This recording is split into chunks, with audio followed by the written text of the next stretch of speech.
Oke, kita lanjut. Ketika leverage Anda 1:1, ini sama dengan 100%. Ketika leverage Anda 1:50, ini adalah 2%. Oke.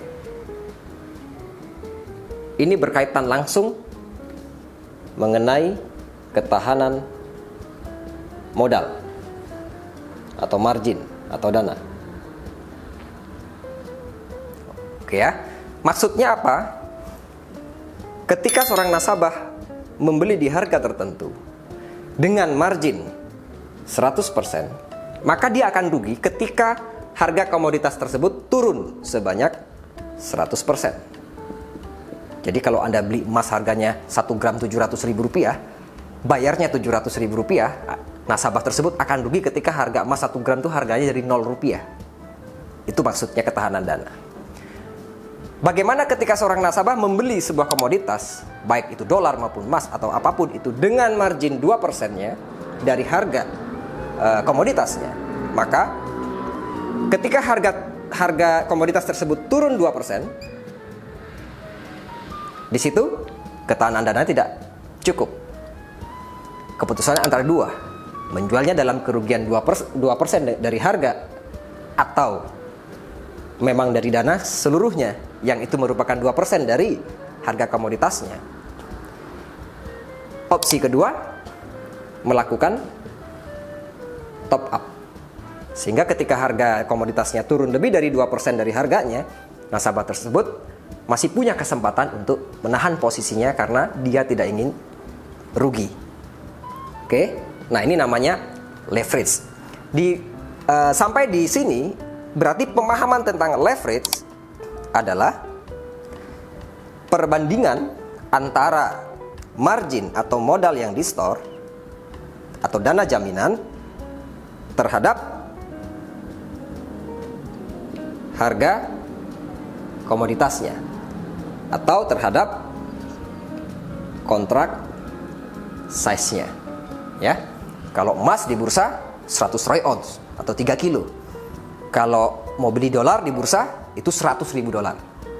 Oke, masalah harganya tergantung mau dibayar pakai uang apa, ya.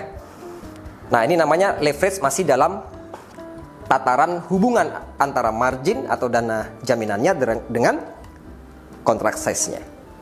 Nah, kenapa tadi saya bilang hati-hati? Karena ini masih ditentukan dengan jumlah unit atau dengan jumlah lot yang ditransaksikan. Oke. Kalau saya boleh rumuskan dalam matematika,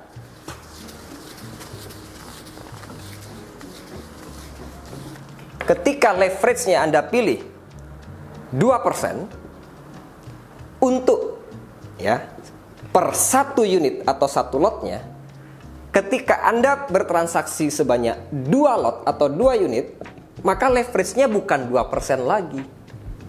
2% untuk satu unit, ketika dipaksa transaksinya 2 unit, maka leverage-nya dibagi 2. Ketahanan dananya hanya mampu menahan 1% ketika harga berlawanan arah dari posisi Anda. Jadi, kalau Anda beli satu unit sebuah komoditas atau subjek transaksi di bursa, apapun itu, sebanyak satu unit dengan modal kerja 2%-nya, harga turun 2%, oke? Anda harus top up kalau nggak pengen rugi. Paham ya? Tapi ketika modal yang awalnya 2% ini dipaksa tambah unitnya atau lotnya, maka ketahanan dananya bukan 2% lagi, tapi tinggal separohnya, yaitu 1%. Ternyata inilah yang saya maksud dengan bahwa leverage itu bisa berubah ketika jumlah unitnya ditambah atau dinaikkan, kalau tidak ditambah modalnya. Kalau pengen transaksi 2, ya berarti modalnya 2 kali lipat, kan begitu. Itu sudah hukum ekonominya seperti itu. Sehingga saya ingin memberikan sebuah penekanan kepada semua pemirsa, dalam hal ini khususnya para nasabah yang transaksi. Jangan terpancing dengan leverage yang merupakan fasilitas, tapi pertimbangkan jumlah unitnya juga sesuai dengan kemampuan Anda masing-masing. Lengkap ceritanya ketika leverage sama dengan margin required atau dana jaminan yang disetorkan terhadap contract size dan jumlah unit atau jumlah lotnya. Kalau Anda pengen dalam bentuk persentase, tinggal dikalikan dengan 100%. Ya, kalau Anda hanya ingin memperbandingkan 1 banding berapa, ya berarti di 1 banding sekian. Oke, sebagai contoh, ketika ada pertanyaan, berapa leverage yang aman ketika bertransaksi di Equity World Futures cabang Semarang misalnya. Oke, ditanyakan lagi, transaksi apa? Forex, US dollar, atau komoditas, dalam hal ini emas. Kan begitu aja. Berarti apa? Contoh, oh, saya pengen store marginnya $10.000. Oke ya, tinggal dibagi. Di Equity World, di Bursa Berjangka Jakarta, untuk gold contract size-nya kita sudah tahu, yaitu 100 troy ounce, ya. Kalau harganya $1.800 untuk 1 troy ounce-nya, karena contract size-nya memang harus 100 troy ounce, berarti harganya $180.000 ketika itu. Kemudian $10.000 ini mau ditransaksikan berapa unit? 1 lot, artinya 1 unit. Berarti hasilnya sama dengan berapa persen? 10.000 bagi $180.000 kalikan 1 dikalikan dengan 100%, maka hasilnya sama dengan 5,5%. Artinya apa ini? Artinya dari kontrak size seharga $180.000, kalau $1 $10.000 berarti 1,8 miliar.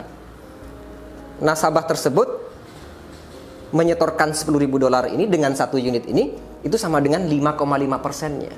Artinya apa ini? Ketika nasabah tersebut beli di harga berapapun, ya, dengan unit segini dan modal segini, maka ketika harga itu turun sebanyak 5,5%, dia harus top up ketika tidak pengen rugi. Ya. Ini maksudnya daripada leverage. Kemudian pertanyaan berikutnya, apakah ini aman? Kan begitu ya? Apakah ini aman? Nah, untuk gold selama histori tidak pernah turun lebih daripada setengah harga atau 50% selama histori. Tapi idealnya boleh saya katakan, untuk gold, leverage yang Anda pilih untuk amannya itu adalah sekitar 16% atau sekitar 17%. Ini untuk amannya, idealnya saya katakan jangan 5,5%. Boleh dimulai dari 5,5% leverage Anda, alias dengan modal $10.000 per unitnya ketika harga emas saat itu $1.800 per troy ounce, ya.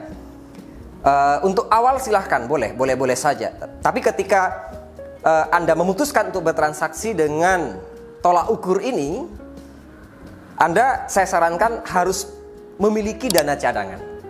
Dana cadangan sehingga angka leverage-nya bukan 5,5% lagi. Upayakan di atas 10%. Misalnya di sini sekitar 17%. Lalu bertanya lagi, kalau 16%, 17% itu berapa modal yang harus saya sediakan nih? Oke, kita gampang saja, kita tinggal hitung ulang. Misalnya saya coba metode trial and error ya. Contoh, oh modalnya $30.000. Lalu Pak Ismet, leverage-nya jadi berapa ketika gold saya mau beli di harga $1.800 per troy ounce alias $180.000 untuk 1 troy ounce-nya. Kemudian transaksi 1 unit nih. Berarti leverage-nya adalah ketemunya sekitar 16,6 Artinya apa? Ketika beli satu unit di harga $1.800 per troy ounce dengan dana 30.000 US dollar, paham ya? Ketika harga emas turun atau harga emas harus turun sebanyak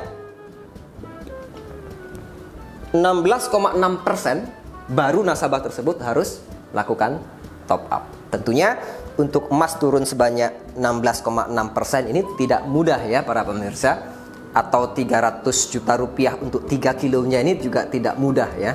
Begitu juga untuk naik sebanyak ini pun untuk gold juga tidak mudah. Artinya dengan 30.000 dolar per satu unitnya, dengan harga emas saat itu $1.800 per troy ounce, nasabah di sini bisa jauh lebih tenang dalam hal bertransaksinya. Oke, itulah leverage. Sekali lagi, leverage ini Anda jangan terjebak kepada satu banding berapanya. Oke, pahami kontrak size-nya produk yang akan Anda transaksikan apa. Paham ya? Barulah Anda bisa menentukan berapa unit kemampuan Anda. Oke, barulah Anda bisa menentukan dengan modal berapa Anda harus bergabung. Jadi siapa yang bisa memahami kontrak size, bisa memahami leverage. Ketika Anda paham ini, maka Anda akan paham juga bagaimana memanage modal Anda pada setiap Anda bertransaksi. Jangan kebalik ya, trading dulu baru memanage modalnya. Ya, manage dulu modalnya, baru Anda tentukan berapa leverage yang cocok untuk Anda. Up, down, buy, sell, and take your profit.